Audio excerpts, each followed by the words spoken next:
1 whole square plus nk plus 0 whole square is equal to 4.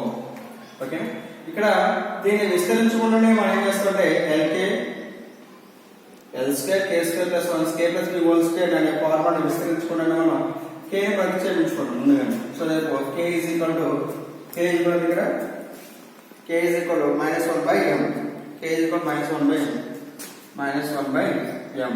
Substitute l into minus 1 by m plus 1 whole square plus n into k value minus 1 by m plus 0 whole square is equal to 4. And this product is kasagade m minus l by m whole square. ఇందులో ఏం చేస్తుంటే minus option second దాంట్లో పెట్టేస్తాను. కసాగడితే ఎంత m వస్తుంది కాబట్టి plus m minus l by m. ఇది 0 అంటే ఎక్కడ వస్తుంది మైనస్ n బై 0 కాబట్టి minus n by m whole square is equal to 4. అంటే ఇది m minus l whole square by m square minus l whole square అంటే n square by m square is equal to 4. ఇక్కడ కసాగు m square కాబట్టి m square same ఉంది కదా, అటు పంపిస్తే m minus l whole square plus m square is equal to 4m square. Okay, నేను ఇప్పుడు విస్తరించవచ్చు, విస్తరించకుండా కూడా మీరు సింప్లిఫికేషన్ చేసుకోవచ్చు. చాలా ఒకసారి విస్తరిద్దాం. m minus l whole square ఎంత m square plus l square minus 2lm plus l square is equal to 4m square.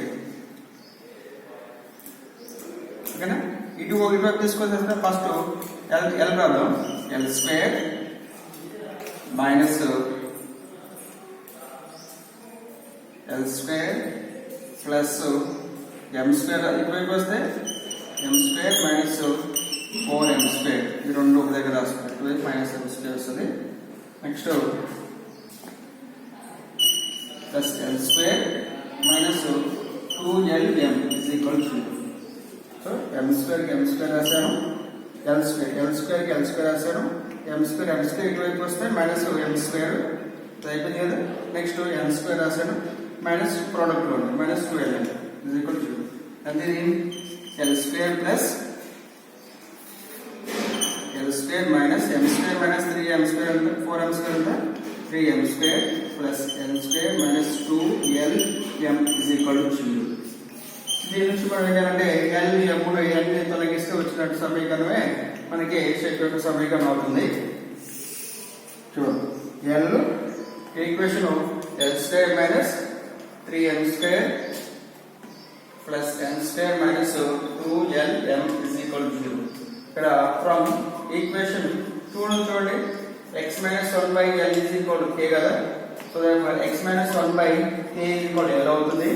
Next y minus 1 by m is equal to k నుంచి y minus 1 by k is equal to m అవుతుంది. Next z minus 0 by l is equal to k, z minus 0 by k is equal to n అవుతుంది. So that l comma m లను పై సమీకరణంలో ప్రతిక్షేపించాలి. l అంటే ఎంత x minus 1 by k whole square minus 3 into y minus 1 by k whole square plus z minus 0 by k whole square minus 2 into l అంటే x minus 1 by k into y minus 1 is equal to 0.